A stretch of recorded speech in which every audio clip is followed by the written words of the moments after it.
A Escola Bíblica está de novo consigo, quer pela rádio, quer pelo Hope Channel Portugal.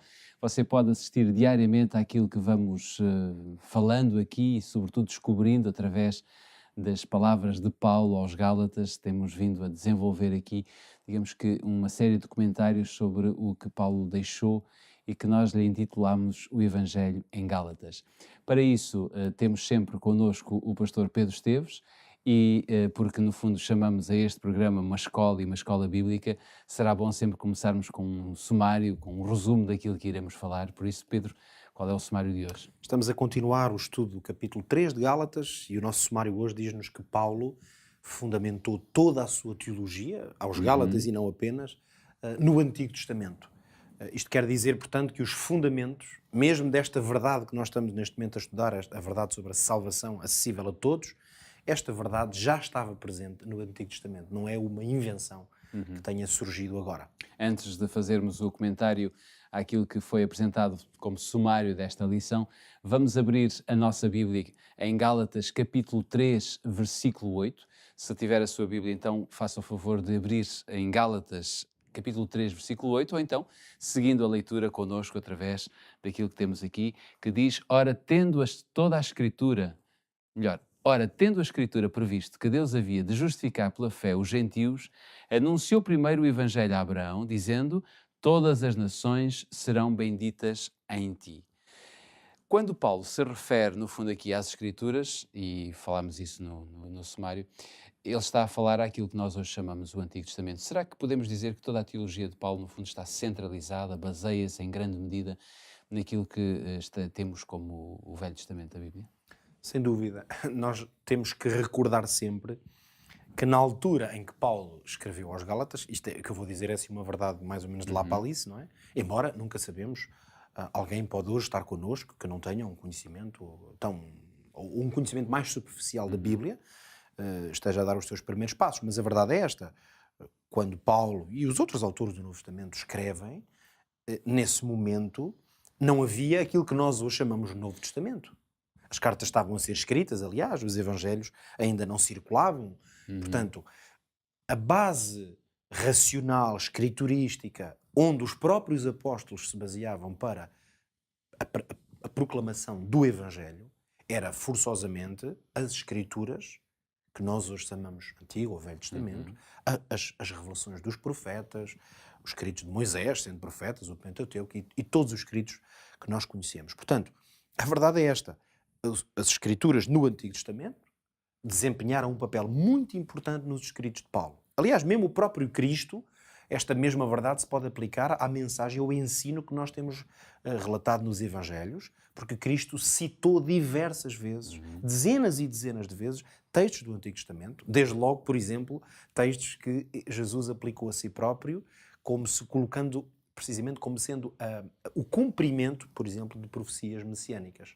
Ora, quando o apóstolo Paulo cita, e é interessante notar que ele cita centenas de vezes, há até alguma dificuldade, porque o apóstolo foi muito prolífero na sua escrita, há alguma dificuldade até em conseguir contabilizar especificamente todas as vezes, uma vez que alguns textos levantam algumas dúvidas. Mas seguramente o apóstolo Paulo cita centenas, literalmente centenas de vezes, textos do Antigo Testamento. Isto, desde logo, já nos dá uma ideia muito clara de que quando falamos do Evangelho, e é o próprio apóstolo Paulo que diz diversas vezes aos Gálatas que fala do Evangelho que eu vos ensinei, ele fundamentou a pregação, a proclamação desse Evangelho, forçosamente com os rolos que ele abriu, as citações das Escrituras, dos profetas que fez, e, portanto, a palavra de Deus, toda ela, incluindo o Antigo Testamento, forçosamente são para nós uma palavra viva, uma palavra com autoridade. Ou seja, ele não as considerava como textos mortos. A questão é exatamente essa.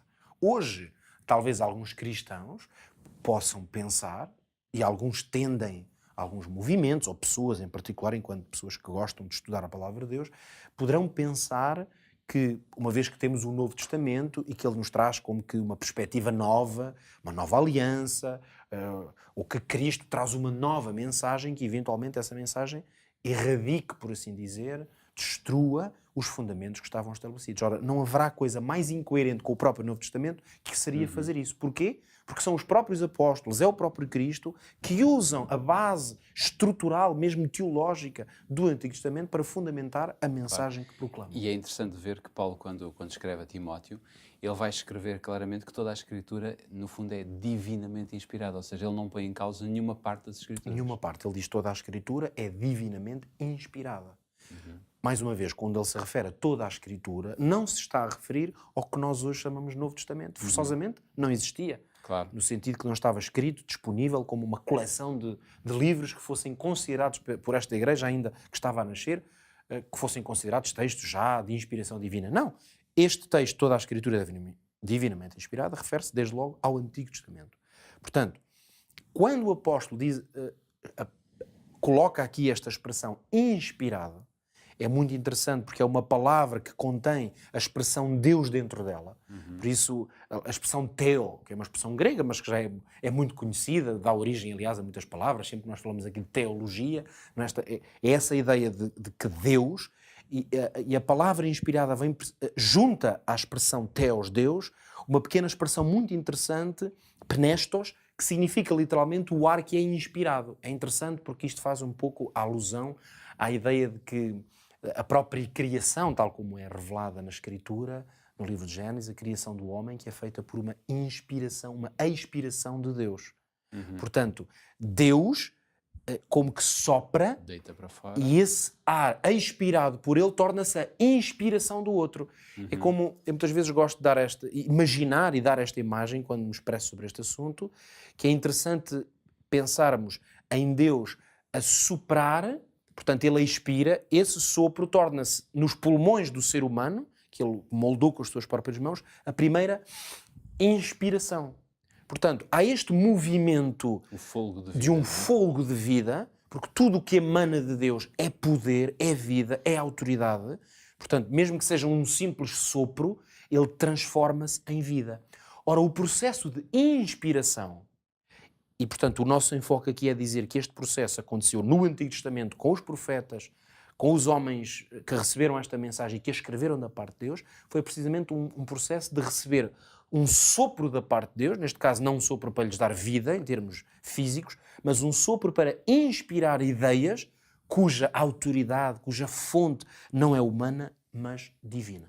Mas é curioso também ver que não eram apenas os homens inspirados por Deus que recebiam as bênçãos, mas Paulo vai ao ponto de dizer que, por exemplo, por Abraão todas as nações seriam benditas, ou seja, ele vai acrescentar que todo o mundo seria abençoado pelas palavras inspiradas. Não é? É isto. No fundo, esta introdução, este pensamento que estivemos aqui a explorar, é de facto para chegar a esta ideia, como líamos aqui no texto de Gálatas há pouco, que dentro deste contexto da justificação pela fé, ou seja, uma proclamação de que a salvação ela nos é concedida, podemos aceder a esse estatuto de justos, e isso acontece pela fé, não pelas obras da lei, portanto este é sempre o contexto, é alguma coisa que existe desde sempre na palavra de Deus. Ou seja, o Evangelho, esta pregação, esta proclamação, a que nós cristãos chamamos Evangelho, esta boa nova de salvação, não é uma coisa que surge repentinamente e inesperadamente na história do relacionamento entre Deus e o homem. Ela está presente desde o princípio. Por isso é que o apóstolo Paulo, para dar essa ênfase a como isto é real desde o princípio, vai usar o exemplo de Abraão para dizer que Abraão foi-lhe anunciado o Evangelho. E qual era esse Evangelho? Que de facto todas as nações poderiam ser abençoadas através dele. Qual era a ideia, portanto? Era que Deus ia abençoá-lo a ele e que ele seria um instrumento desse plano de Deus, para quê? Para levar salvação a todos os outros. Ou seja, Abraão e por conseguinte o povo de Israel, esse conceito de povo escolhido não é que Deus escolheu um povo que eram os seus preferidinhos. Não, Deus queria abençoar todos e que a salvação chegasse a todos. Isso é a mensagem do Evangelho. Como é que nós podemos colocar isso em prática em 30 segundos? No fundo, nós temos que ter bem consciência de que a Bíblia deve ser estudada toda ela.